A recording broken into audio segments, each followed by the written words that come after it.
episode 2. I'm Daniel. This is Eddie. And this is Nick. We have a list of things we're going to talk about that we think is neat from some technology, entertainment, gaming, the stuff that interests us nerds. Yeah, we're kind of nerds. We took a little thing on our forums and on the front page about kind of questions that people had for the show. And one of the questions was about who does the voices. That's a good question if you don't know, but you can probably hear it a little bit. Nick does the voice of... I do the voice of Chet and the producer. And that surprises people a little bit. But Chet sounds just like you. Pretty much like me. Yeah. Chet kind of is you. Kind of. Cake stands. Yeah, like, really, we should... All I do is I go to Cabo and I do cake stands all day. And Daniel does the voices, or the voice. Of Ellis. And then one episode where Adam Sizzler was there. Oh yeah, Adam Sizzler. That's right. We should bring Adam Sizzler back in another episode pretty soon. soon. I liked him, but I think I was the only one. I like Adam Sizzler. What's funny is he was barely in the episode, though. Nick and Daniel make fun of me a lot because I do 3 voices, and they keep joking that I'm going to write everyone else's characters out of the show. But I do the voices of Westheimer, Cortez, and Montrose. So, and then also my brother Kerry does the voice of Leroy, and my boss Ben does the voice of Ahmad.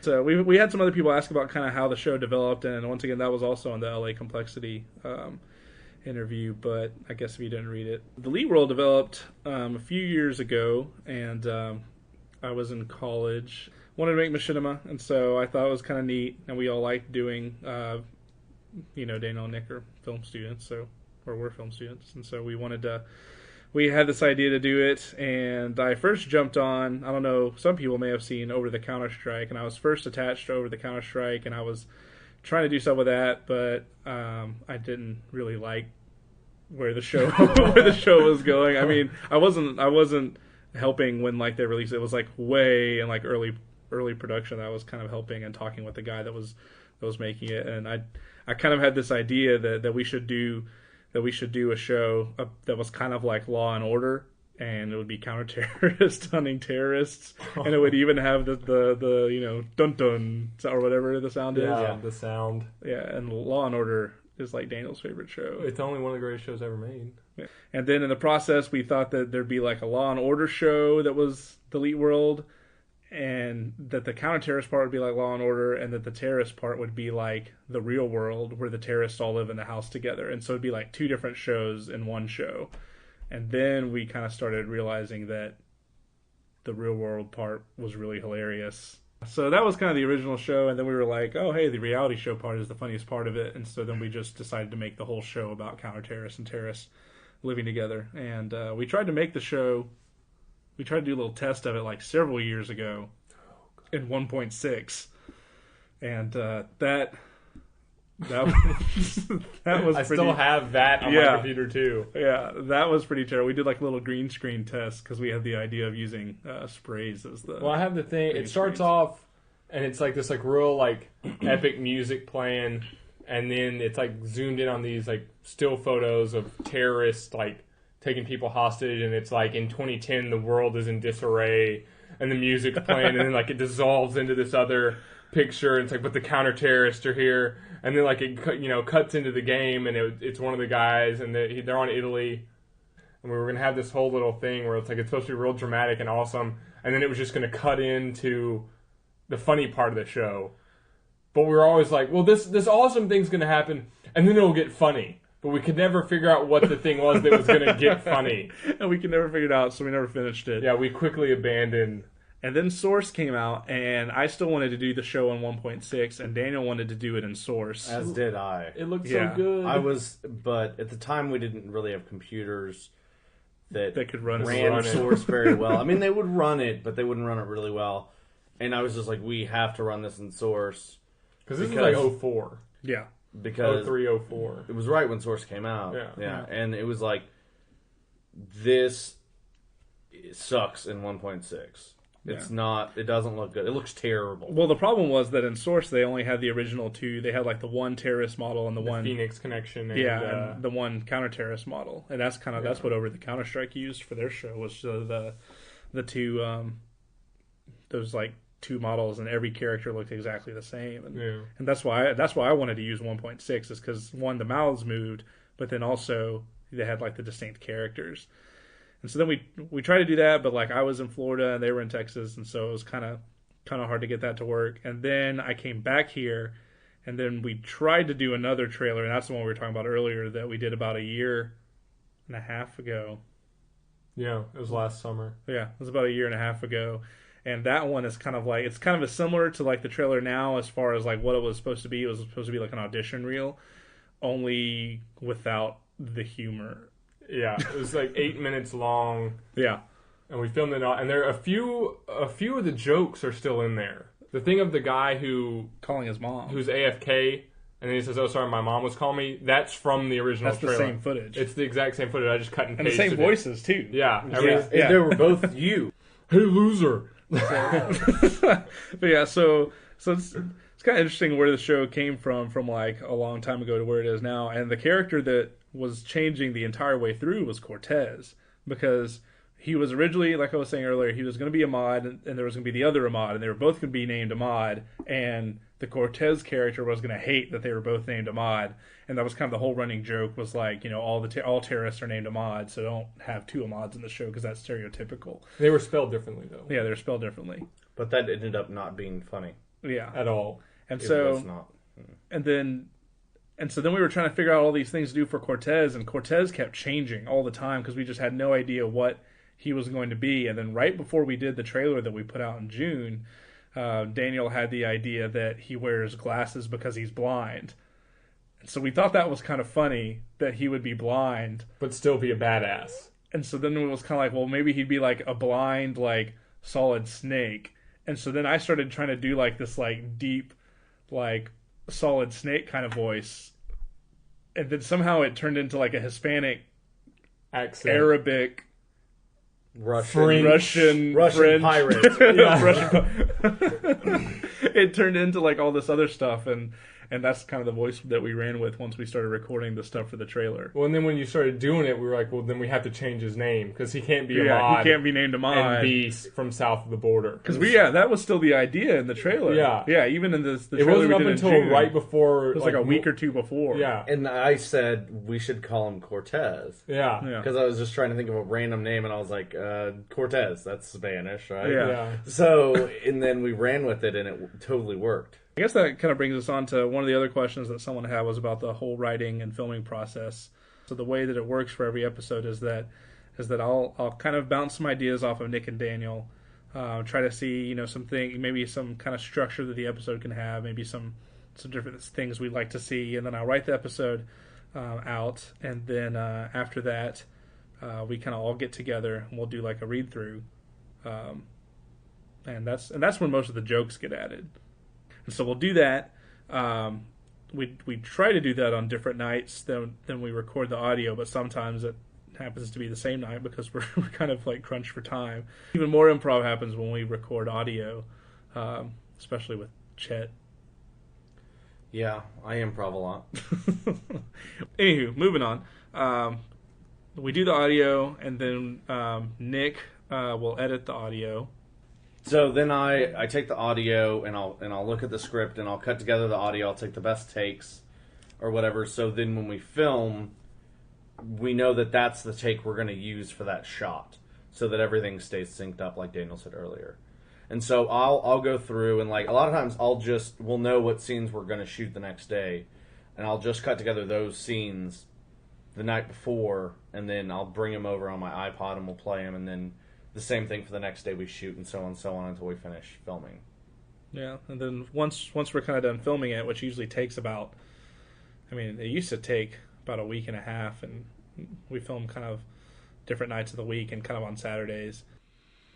So once it does that, then we kind of, Nick and Daniel see it as it gets edited the whole way through, and then usually I don't really see it during the editing process really. And then when it's ready to be released, we'll all get together and look at it. And it's good because I haven't seen it. Like, Nick and Daniel watch it so much, they just don't even know. Right. We don't know what's good and what's bad anymore. It loses all meaning. And so then we'll all watch it, and then a lot of times we'll tweak it and tighten it up just a little bit, and then we send it off to Jace, and he records the music to it, and then he sends the music back to us in a few days, and then we put it in and finalize the audio, and then we give it to you people. All right, moving on from the Leet World discussion, just kind of moving on to like TV, entertainment kind of stuff.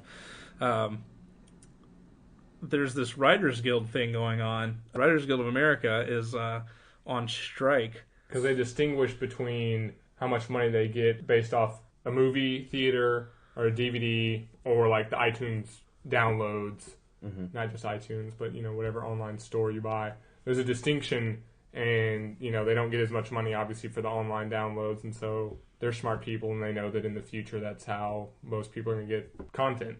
Yeah. And so they want to set up their contract now so that it's not like they're left out in the rain in 2 or 3 years when everyone has an Apple TV or a Sling box and they're all living the dream downloading Heroes. Yeah. Well, it's pretty crazy because that's the thing is kind of like the studio, they're kind of using this excuse about like, oh, it's the internet and it's strange and it's a new world and let's just see what happens. It's a very unfrozen caveman lawyer approach to it. Yeah. Yeah. Well, and they're saying like, let's see what happens and then we'll kind of strike up, some conversations about it. But in reality, they're making money on stuff right now. Like if you go to NBC.com or ABC.com, they have all their shows. I mean, you can go watch Lost. Or you can go to the WB and watch like Beauty and the Geek, or like they have all their shows are online now and there's commercial breaks. So like they're making money from somebody. Yeah. Like somebody is making money off of their show being on their website. And the writers actually don't get any cut of that. And like Daniel was saying, I mean, in the future it's going to be, everything's moving that way where you're going to be watching TV on your computer in like 3 to 5 years. Or your TV is a computer. Yeah, exactly. Your TV is a computer, and that's how you're watching everything. And so writers are trying to say, well, we want a piece of this pie before the standard is set, and we're screwed. Yeah. For another 5 or 6 years was usually, I think, how long that. Because I remember in 2001, there was talk of a strike happening then, so people were freaking out, and that's when Survivor and Who Wants to Be a Millionaire popped up. Who Wants to Be a Millionaire, and those were huge. So then all the companies were like, well, fuck writers, we don't need them.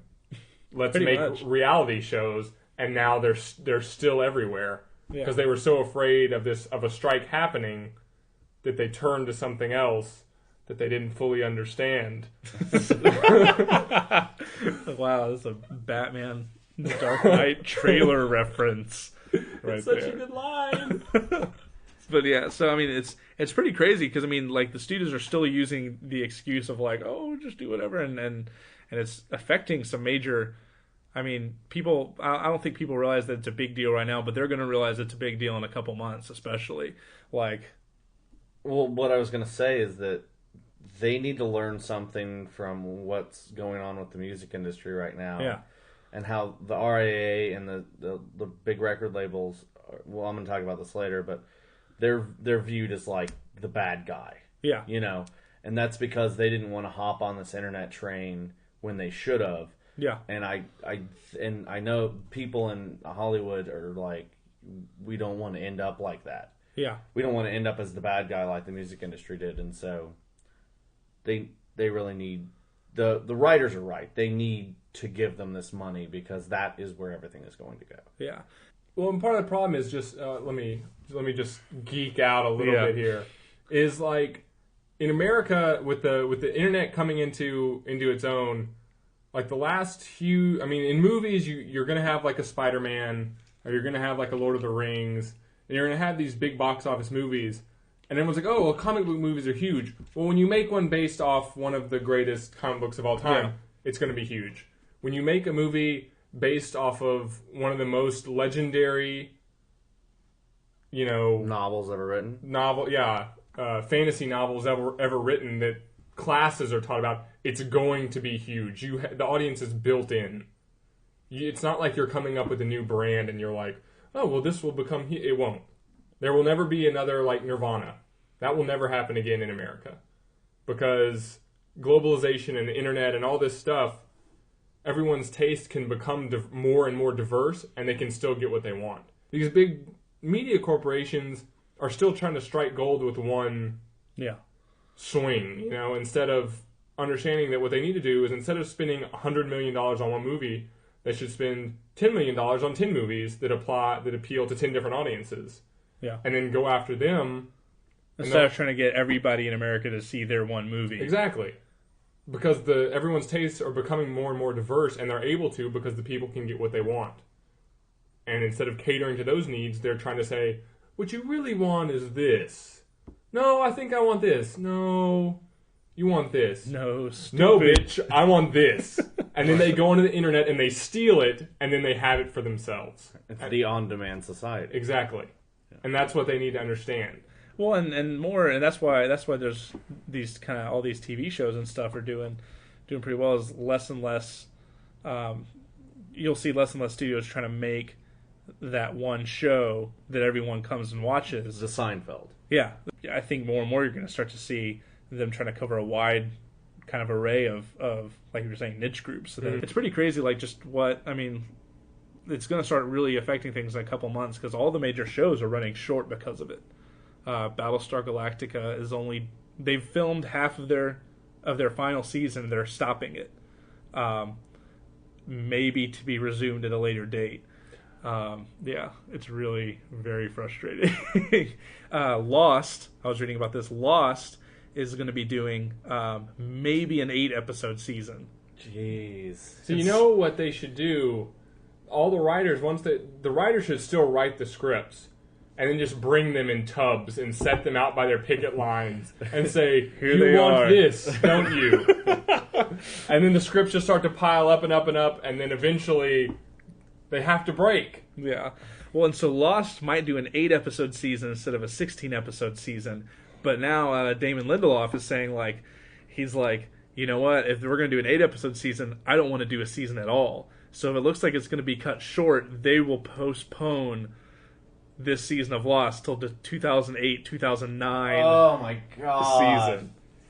That would be terrible. So there's that. There's Heroes yeah. Heroes is cutting their season short to end on December. Yep. So that now instead of that being the mid-season finale in December, it's going to be the end of season 2. It's only going to have been 11 episodes long. Because they already have that finished. They have that written and that's already done. It's already done. And they changed the ending of it.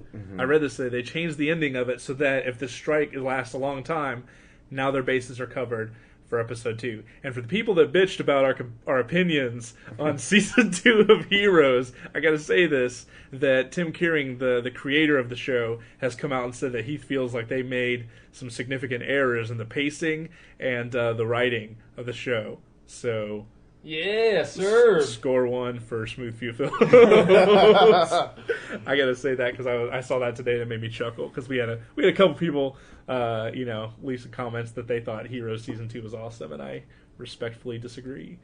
Though this last episode on Monday was kind of kick-ass. But Heroes is going to be done in December, 11-episode season. 24 isn't going to air at all, it sounds like. Well, yeah, I mean, you can't really split that one in half. You can't even just start to do that. So it sounds like 24 is not even going to air at all. House is done. Like they're just locking it off with what they finished. The Office has maybe one more episode and then they're done because half the cast of the show is in the Writers Guild. Like Steve Carell's in the Writers Guild. But he's not crossing the picket line. Huh? I read that he's not crossing the picket line. But BJ Novak, who is Ryan in the show, he is one of the writers, and I think so. I mean, it's just ridiculous. Like this TV season is going to be really terrible. And what's funny is I think it actually might push people to the internet. To the future. Welcome, brothers. People are going to be looking for. I mean, because what's going to be on TV? I mean, American Idol can still go. But beyond that, I don't know. But hey, I mean, you laugh at that, but American Idol's ratings are I know. Every day my boss Yeah. comes in and talks about Dancing with the Stars. I'm just God, come on, dude. Do you realize, the Pats Colts game, that was one of the most monster sporting events, right? That got what American Idol gets every weekly. Yeah, it's insane. How many people watch that show? Yeah. And it's strike proof. Well, reality TV shows have writers too. Yeah. Which is kind of weird, but I mean, they have people that kind of push things in certain directions and do whatever. Sometimes they're called story editors. Yeah, story editors instead of writers that kind of find these little threads and kind of, push them and really emphasize them and stuff. Did you hear Jon Stewart Just offered to paying paying his out own- of his pocket to the writers? Really? I just went across the article on one site and I didn't read it, but I think I heard something about Jon Stewart was gonna offer to pay his writers out of his own pocket. I didn't hear that, but then it seemed like I still heard something about them striking. Yeah, I don't know. It's just really nuts because the whole TV season. It's the worst time ever for it to happen because, I mean, we live in an era now where TV is just monstrally huge. Yeah.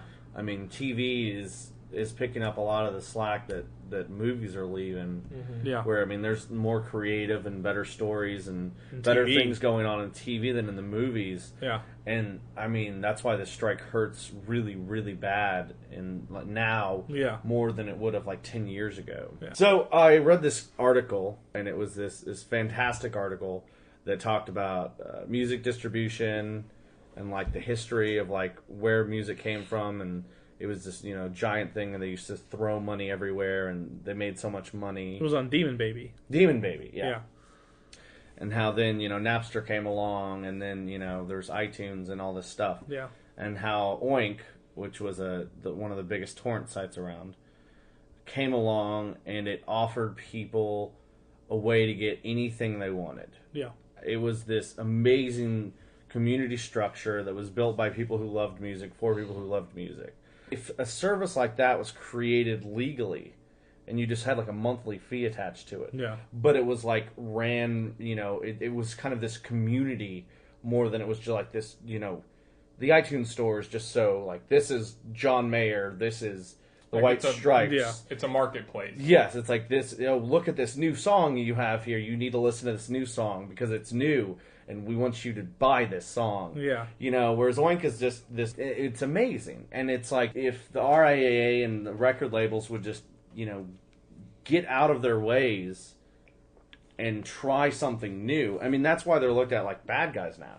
We were talking with the TV thing, how they need to realize that the world is changing. It's the way of the future. The way of the future. The record industry needs to do the same thing, and they needed to do it 5 years ago. The whole thing with Oink, if they had just hopped on board, and if there was a way to do that legally, to say, you know what, you pay, I don't know what a good monthly fee would be, right? But you do this however much money a month, and you can just have whatever you want. Figure out a way to make money on this, and figure out a way to change your format. Because I used to, I was an album guy. I wanted an album, I wanted the art cover, but I don't care. all my music's everything's on my computer, now. Hopefully that the film and kind of television that those studios recognize that this is kind of where things are going. I don't think it's quite there yet, and I don't know. We've had discussions about this before about online distribution of movies, but I like having the box. You know what I mean? I like having the DVD case. Yeah, there's definitely something to be said for that, for having a physical thing you can hold and touch in your hand.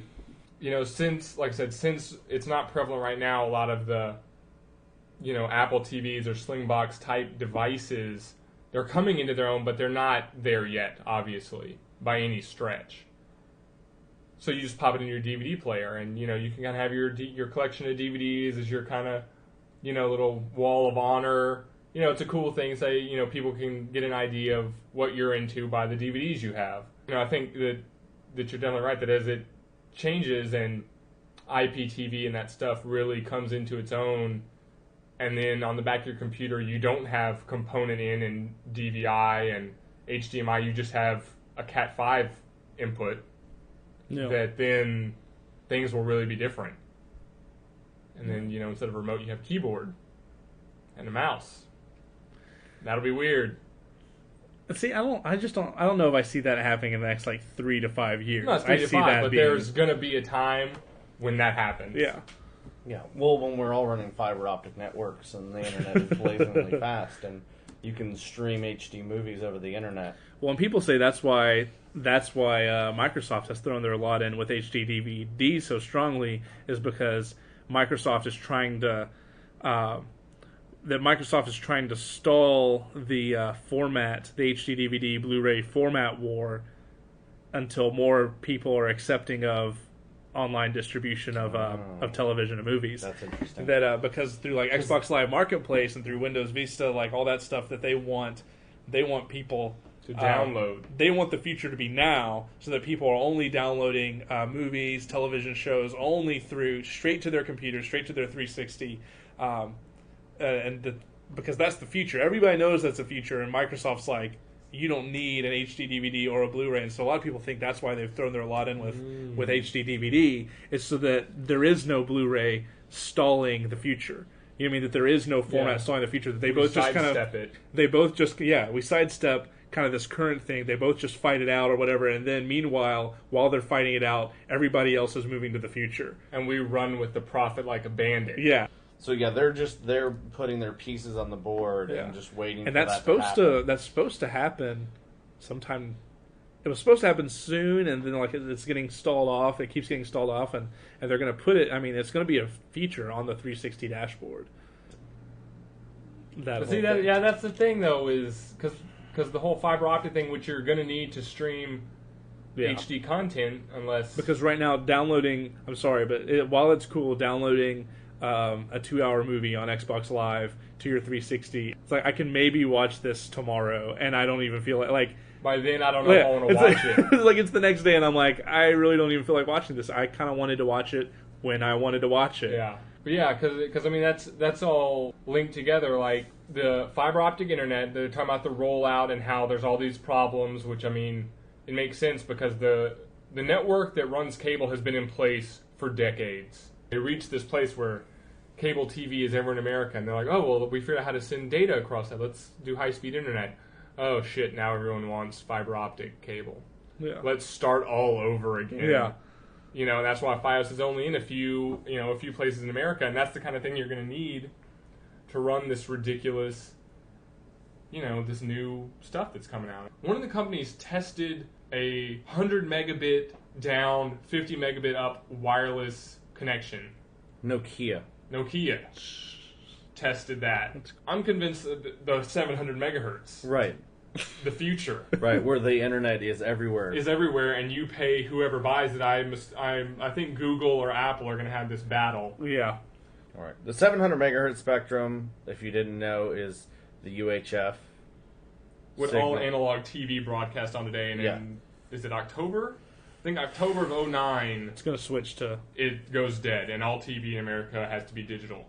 Yes. And so the FCC is selling that. The auction is in February. I'm really interested to see who wins that. Who wins the auction? Who owns all the analog TV signal? Who owns the future? Yeah. Who wins? But once it's up and running, it'll pay for itself within like 2 years. Yeah. Because, I mean, by 2009, technology is going to be... whatever. I mean, in 2004, could you imagine some of the crazy stuff that we have now? So, in 2009, I don't know what's going to happen. Well, what people will be doing with the UHF. What kind of things will be capable of. It'll be, I don't know, it'll be really cool. Unless we all die by then. I don't know. That'd be sad. It could happen. We can all die in the battle between Google and Apple. When Skynet becomes self-aware. When all the iPhones link together and form a thinking brain. There you go. An AI of iPhones that conquer the Earth. So basically, everyone has heard what is kind of a normal conversation between me, Nick, and Daniel about the way of the future and us being really nerdy and kind of geeking out and going a little nuts, which we kind of didn't really do in the first podcast. So that's kind of what you've listened to, is us being complete nerds. Which we are wont to do. So it's kind of turned into the nerdy technology, what is the future edition of the Leet World podcast. According to us, I'm sure there'll be people like, you're stupid. You guys are crazy. They're probably right, but maybe not, I don't know. But yeah, so thanks for listening to the podcast. See you next time. Yeah. Leet World.